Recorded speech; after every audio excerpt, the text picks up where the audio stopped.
Turma do propósito, e aí, meu irmão, livro do profeta Abacuque, capítulo 2. Capítulo 1, o profeta termina com uma angústia profunda, cheia de dúvidas. No capítulo 2, ele adota uma postura mais reflexiva.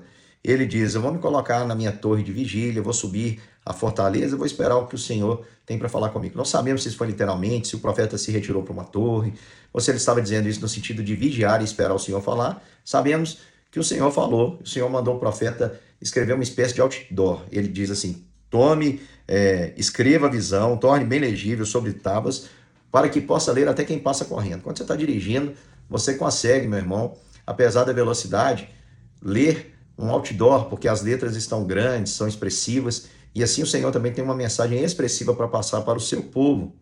E o Senhor escreve dizendo assim: tudo que eu te falei que iria acontecer no capítulo 1, vai acontecer. Essa visão é para tempo determinado, se apressa. Se por acaso estiver demorando, pode esperar, porque vai acontecer. E eis aí o ímpio, a sua alma inchada nele. Diz assim a versão NAA: eis que a sua alma está orgulhosa. Eis aí o ímpio com a sua alma orgulhosa. Orgulhosa de quê? Das conquistas, dos prazeres, das regalias, daquilo que foi obtido por meio da crueldade e injustiça. A sua alma não é reta nele, está dizendo. Olha, tudo que ele faz não produz paz à sua alma, mas o justo viverá pela sua fé. Meu irmão, é essa a mensagem que precisava ser colocada em um outdoor para que todos nós pudéssemos não apenas decorá-la. Essa, por exemplo, é a frase que Lutero vai utilizar, vai se apropriar para a reforma protestante, porque ela é repetida lá em Romanos, capítulo 1, versículo 17, que o justo viverá por fé. O justo viverá por fé. Não são as circunstâncias, irmãos, que determinam o nosso sucesso, mas o que determina a nossa permanência é de fato a fé, porque ela suplanta, transpõe qualquer circunstância. E aqui o Senhor traz os ais, 5 ais sobre os babilônicos. Esses que estavam inchados, o inchaço duraria pouco tempo, porque o Senhor, meu irmão, julga todas as coisas. Então ele condena a ganância insaciável. O texto vai dizer que eles eram como a morte, nunca estava saciada. Ele fala sobre a usura e o ganho desonesto. Aí no versículo 9, ai daquele que ajunta em sua casa bens mal adquiridos para pôr no ninho, no lugar bem alto, a fim de livrar-se da garra dos maus. Então cuidado, meu irmão, para você não estar sendo como babilônicos. Uma ganância insaciável, uma apropriação com ganho desonesto, prejudicando o seu próximo. Violência sanguinária na construção do império, ou seja, você faz aquilo que está ao seu alcance para chegar aonde você deseja, meu irmão. Você está agindo como um babilônico, como um caldeu.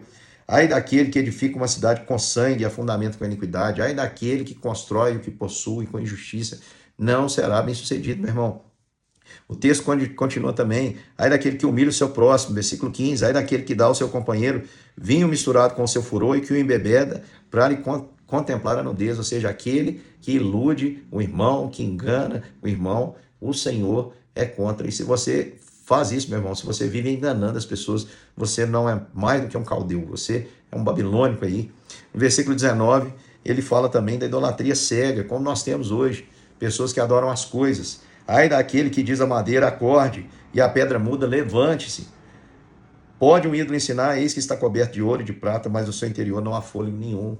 Meus irmãos, quantas pessoas perdidas em idolatria, se apegando a objetos, na ideia de que esses objetos podem de alguma maneira salvá-lo. Não existe isso, meu irmão, em toda a escritura. Você está acompanhando aqui de Gênesis, vai acompanhar até Apocalipse, e não há nenhum incentivo da palavra de Deus à prática da idolatria. E o Senhor, ele diz aqui no versículo de número 14 o seguinte, versículo de número 13 diz: será que não é a vontade do Senhor dos Exércitos que os povos trabalhem para o fogo e que as nações fadiguem em vão? Versículo 14, porque a terra se encherá do conhecimento da glória do Senhor, como as águas cobrem o mar. O que o Senhor está dizendo aqui: tudo aquilo que a Babilônia construiu e que a tornou inchada, acabará em definhamento, acabará em destruição, acabará em cinzas, porque será consumido pelo fogo. Tudo aquilo que é construído sem Deus, meu irmão, é em vão e não é sustentável, vamos dizer assim. Mas a Bíblia diz que o justo que vive por fé experimenta aquilo que permanece. Todo o tesouro, toda a glória da Babilônia se iria, mas a glória do Deus de Judá iria encher toda a terra, porque a terra se encherá do conhecimento da glória do Senhor, como as águas cobrem o mar. Deus está dizendo: olha, Abacuque, eu vou punir vocês, mas tenham fé, o justo viverá por fé. Não olhem para os babilônicos e percebam que eles estão melhores, porque eles fazem tudo isso que foi citado, a ganância sem fim, o ganho desonesto, a violência sanguinária para construir o império, para fazer tudo para chegar lá, humilhando o próximo, idolatria desenfreada.